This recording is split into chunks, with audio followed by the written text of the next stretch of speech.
Aujourd'hui, j'ai commis une erreur en étalant avec amour des vêtements que ma petite amie portera le lendemain matin. C'est arrivé il y a 2 semaines. Ma petite amie m'a dit qu'elle viendrait dormir chez moi, mais elle devait travailler tôt le lendemain et n'avait pas de vêtements propres.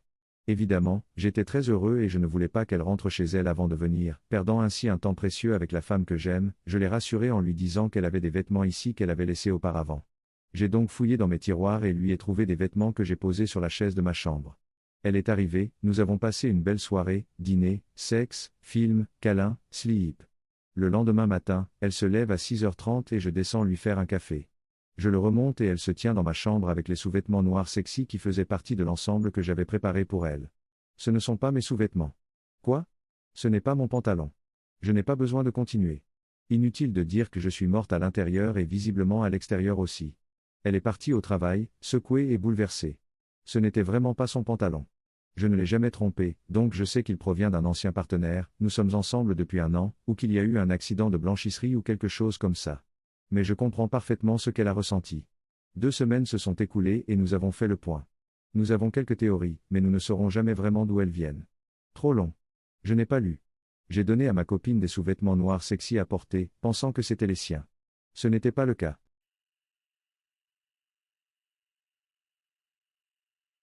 Aujourd'hui, je n'ai pas réussi à enseigner à ma fille le danger de l'étranger. L'autre jour, ma fille de 3 ans, presque 4, m'a posé des questions approfondies sur le vagin et le pénis. Nous lui avons toujours dit la vérité. Après, elle m'a dit, j'ai hâte de montrer que j'ai un vagin et des fesses.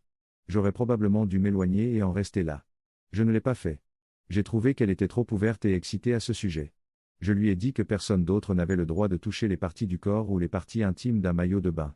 À part maman et papa qui l'aident à s'essuyer ou à prendre son bain. C'étaient ces endroits spéciaux et si quelqu'un le faisait ou essayait de le faire, elle devait dire non et le dire à maman et papa. Elle semble avoir compris à la fin. Alors que je suis en train de cuisiner, je l'entends passer en chantant Burk Burk, ne touchez pas, toute personne qui a un vagin et des fesses, ne les touchez pas, ils sont dégueulasses. Cela m'a fait réfléchir. Est-ce que je dis simplement que la chanson est géniale et que je n'y pense pas trop ou est-ce que j'essaie de dire à une enfant de 3 ans que ses parties intimes ne sont absolument pas dégueulasses ou dégoûtantes? Je n'ai jamais rien dit de tel, elle a innocemment fait ce lien d'elle-même lorsque j'ai dit que les autres ne pouvaient pas la toucher à cet endroit. Est-ce que j'ai fait croire à ma fille que son vagin et ses fesses étaient honteux ou est-ce qu'on a bien parlé de vagin et de fesses? Bon sang, vous tous. J'ai essayé. Quoi qu'il en soit. Aujourd'hui, à la sortie de l'école maternelle, l'institutrice a demandé à me parler après le départ des enfants. Elle m'a dit que notre enfant lui avait dit qu'elle ne pouvait pas la toucher pour l'aider à s'essuyer et qu'elle lui avait chanté une chanson à ce sujet. Évidemment, nous connaissons cette chanson. Alors oh oui. Retour à la planche à dessin. Trop long. Je n'ai pas lu. J'ai essayé d'expliquer le danger de l'étranger et mon enfant a chanté toute la journée une chanson sur son corps et l'a ensuite chantée à son professeur à l'école maternelle. Ce qui lui a attiré des ennuis.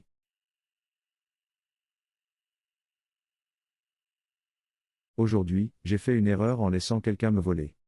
Aujourd'hui, je me suis fait voler sans arme. Je vendais une Nintendo Switch sur Facebook Marketplace. Un homme était prêt à payer le prix demandé mais voulait que je le rencontre à son travail. Il était prêt à payer 10 $ de plus pour que je le rencontre. Je me suis rendu à son travail et je l'ai rencontré dans l'entrée arrière. Il l'a examinée mais voulait la tester avec une télévision. Je suis entré par la porte et j'ai attendu qu'il le teste. Il est revenu et m'a dit que son patron voulait que j'attende dehors, alors j'ai fait une bêtise pendant qu'il avait mon système sans surveillance. Il m'a appelé et m'a envoyé plusieurs SMS pour me dire qu'il aidait des clients et qu'il arrivait tout de suite.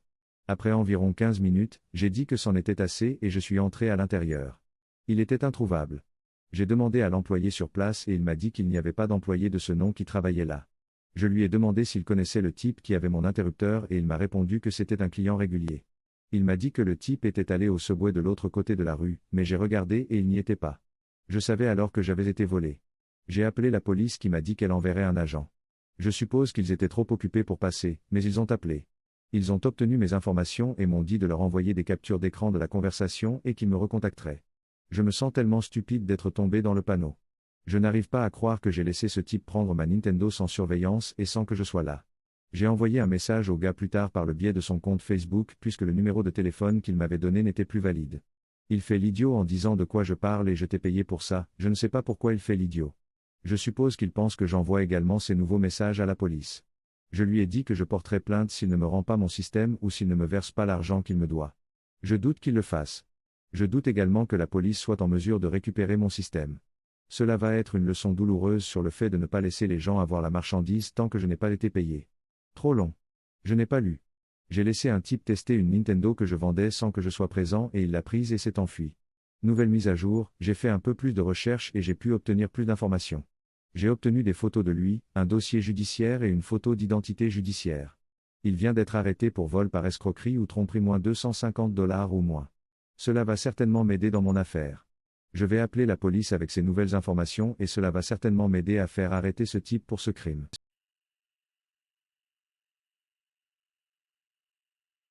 Aujourd'hui, j'ai fait une erreur en étant un idiot complètement excité. Je ne suis pas de langue maternelle anglaise, excusez les fautes de frappe. Voici ce qu'il en est. Journée chaude, je prends une douche dans l'après-midi, ma femme se détend dans le salon de notre appartement. Pendant que je me douche, j'ai des envies de sexe, elle est un peu fatiguée par le travail, alors pourquoi ne pas lui proposer quelque chose de nouveau pour l'impressionner? L'idée la plus stupide me vient à l'esprit, faire durcir ma bite, lui mettre un ruban et me présenter ainsi à elle. Je prends le cordon du kimono qu'elle utilise en sortant de la douche, je rends mon minime fort et prêt à l'emploi, et je lui fais un beau ruban noir autour. Je suis vraiment fier de mon travail. Je suis prêt, je change l'air de cette fameuse chanson de striptease que nous connaissons tous, je mets la musique à fond et je fais acte de présence dans le salon, pour voir le visage de ma femme complètement choquée. Pour ma défense, comme j'écoutais de la musique dans la salle de bain, je n'ai pas remarqué qu'une voisine, femme, venait d'entrer, avec son nouveau verre à vin glamour qu'elle avait commandé, le montrant à ma femme, car nous envisageons également d'acheter un nouveau set. Au moment où ma voisine me voit, moi et mon cadeau emballé avec un ruban, elle pousse un petit cri et fait tomber le verre à vin, ruinant ainsi le service qu'elle venait d'acheter. Horrifié, j'essaie de fuir rapidement vers la salle de bain, mais je trébuche et tombe, ce qui ajoute encore plus d'effroi à ce moment déjà embarrassant. Quelques heures se sont écoulées et ma femme n'arrête pas de rire. De mon côté, j'ai trop honte pour quitter l'appartement. Nous vivons dans une communauté très proche, ma voisine a dû dire à son mari pourquoi elle est rentrée sans verre, ce sera une nouvelle brûlante pour tout le quartier. Je pense à vendre l'appartement et à déménager dès maintenant. Trop long. Je n'ai pas lu. Je suis entré dans le salon, nu, avec une érection enveloppée d'un ruban, et j'ai découvert que nous avions un invité.